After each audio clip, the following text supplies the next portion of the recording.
Welcome everyone. Today's video is all about this guy, the Freedom Chair from Humanscale. I will explain why I think this is the best office chair ever made. Relax, grab a snack, do what you have to do because this is going to be an elaborate video. I will share with you all my thoughts and go through it step by step.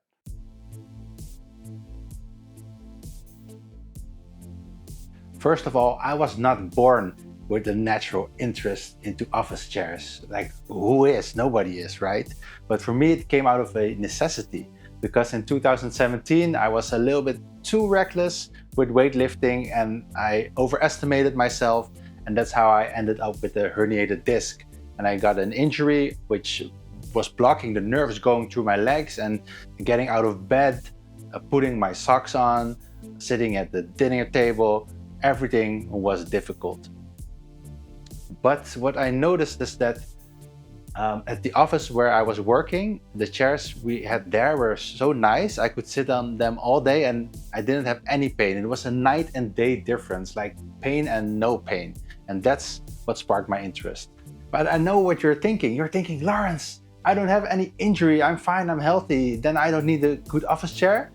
Then I say, okay, keep it that way, keep your body healthy, but just consider this. If you have an office job, like a lot of people do nowadays, you're sitting at least 8 hours a day. Even if you work at home, you should be working like 8 hours. And it gets even worse if you have some hobby, like you play games or you're a creative, like you make music on your computer or you do photography, you make videos, maybe you're a content creator or you do anything in your free time also on the computer, then you can easily sit like 12 hours a day. And I don't want to go all like my body is my temple on you guys because I'm not exactly the right example, but my philosophy is this. If you're putting so many hours behind your desk and you already know it's not that good for you, at least try to be as comfortable as possible and try to be as ergonomic as possible.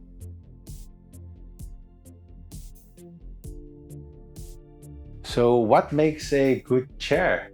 This is where it gets a little bit subjective. Like a occupational health professional will say, yeah, ergonomics. But I also look at aesthetics. Like if I'm spending this kind of money on a chair, it needs to look at least like it's worth its price tag. I mean, for me, this is in my home office, and I'm gonna look at it for many years to come. So I need to have some kind of emotional connection with it as well. And the third thing is durability, because these chairs aren't cheap. So the longer you can do with them, the better. And this is where there's many differences in between brands. And there are many good chairs that could match this criteria. I tried a few chairs in the past, and I will share with you some of my experience. And one of them is the one I'm sitting on right now, and I'm gonna magically switch to that one. So this is the Ahrend 2020. It was designed in 2010 by a guy named Paul Brooks for the Dutch company Ahrend. They are already 120 years old and they sell furniture everywhere, office furniture, all over the world. And this chair, the MSRP is around 700 euros, so it's also not exactly cheap. And I liked it a lot because this is the chair which helped me get over my back injury. Two of the companies which I worked at had these office chairs all over the workplace. So everyone was sitting on these. But the reason why I decided to move on was because the tilting mechanism, it broke and it could not be replaced, which I found very sad. And also the cylinder, which is the part which moves you up and down.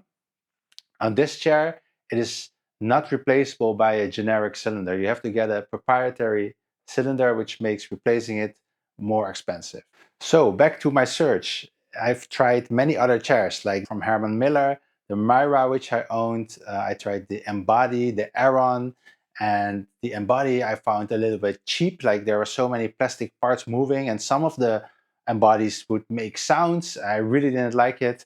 The Mirra ended up being too hard with the plastic edges, and the Aeron I kind of liked. And I was almost about to buy the Aeron, But then I saw this one.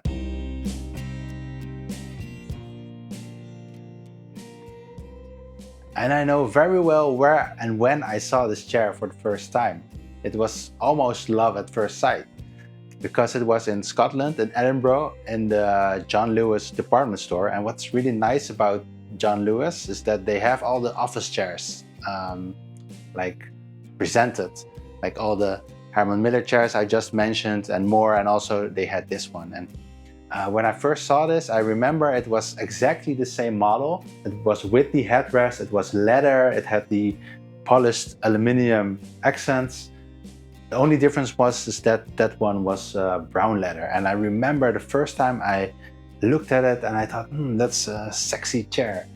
And then I looked at it a little bit more, like from behind, and then I thought, that's a weird, sexy chair. You know, like some people can be weird and sexy. Because you have this smooth, curvy, luxurious looking leather with a little bit of shine, just the right amount. And then there's the polished aluminum, which is like in some places like very sculpted and jewelry like.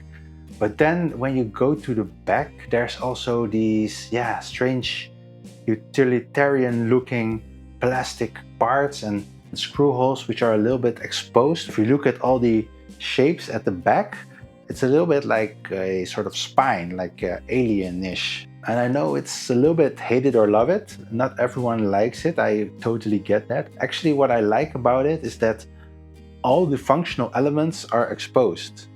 There's no hidden mechanisms like in the bottom of the seat, which many chairs do have, which is then covered up with sort of plastic. But here, everything which is moving, you can see. And that's pretty cool. So as I was standing there and I was thinking, that's a weird, sexy chair. So I decided to touch it and sit on it. And then my mind was blown. And I will demonstrate what happened. So if you move in this chair, if you lean back, automatically the back will recline. But unlike most other chairs, the headrest, the armrest, and the seat will also move, and not as a whole, but they will move independently from each other. Let me show you what I mean. So in this position, I can still look straight. I can still work, play my games, do video calls or whatever on the computer. It's really comfortable because your head is supported. It moves forward. Of course, the back tilted backwards and the armrest also tilted backwards. And what's really unique is that the seat doesn't tilt backwards. Actually, the seat tilts forward. In most chairs, just like the Herman Miller Aeron, the seat tilts backwards. So you are held in place by this sort of V shape. But in this chair, it tilts forward, so your hip stretches out, and that's supposed to be better for the circulation of your blood. So I was really liking this chair, so I looked at the price tag, and then again my mind was blown. I don't remember the exact price. It was in pounds, but now this chair in the Netherlands, it retails for around 3,000 euros in this configuration. And I didn't want to spend that much money on a chair.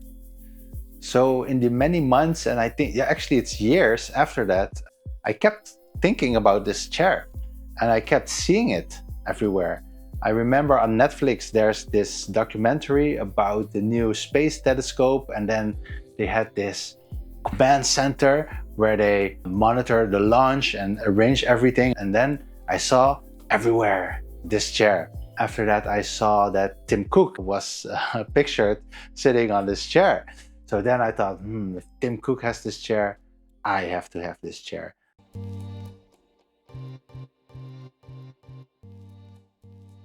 So what did I do? Well, I looked at the second-hand market, but unfortunately in the Netherlands, this chair was not that popular, not as popular as in the US or in the UK, because For example, in London, I could see there's many chairs in the second-hand market because I think they have many more big corporations there that renew the offices frequently. But in the Netherlands, it was kind of hard to find. So I waited for, I think, over a year until finally one ad popped up. I immediately went to the guy who was selling it and I bought it for around 600 euros, which I thought, okay, it's a great deal, 600, 3,000. And what I saw is that the metal parts, the aluminum, they were a little bit stained, but the leather was in quite good condition. So I took it home with me. And when I was home, I disassembled every part. And that's where I discovered a sticker somewhere in between the panels, which said 2004. And it was also labeled by the police because I think it was part of a police office actually. And the guy who sold it to me, he told me he thought that the chair was a few years old, but the chair turned out to be over 20 years old. And I felt first a little bit screwed over, but actually once I sort of renovated the whole chair, I was very happy about it because everything was working so well and is in really good condition. I was really amazed by it. And what I discovered during the process of actually rebuilding and cleaning the chair is that every little detail, every little screw, from the smallest plastic bits to the clips, you can order from Humanscale. They will send it to you. Of course, you have to pay an amount, but the whole chair, it doesn't matter which part goes missing or breaks, you can order it from Humanscale. Online, there's a PDF and everything is in a diagram and it's numbered and you can order every number of parts. Even the upholstery you can order separately 20 years after you buy a chair. And I think that is really cool. And I guess it's almost refreshing to know that there's a manufacturer that stands by their product for such a long time and that as long as they're around, I know I can keep this chair in perfect working condition. I can basically use it forever, and that's a really refreshing thought. And I understand that this kind of price range is not for everyone. If you have kids to feed, if you are still a student, then probably this is not a priority for you. But if you're like me and you work at home a lot and your old chair breaks down, consider this. If you want something that's durable, has a really unique design, is very comfortable, and will last you forever, this is it.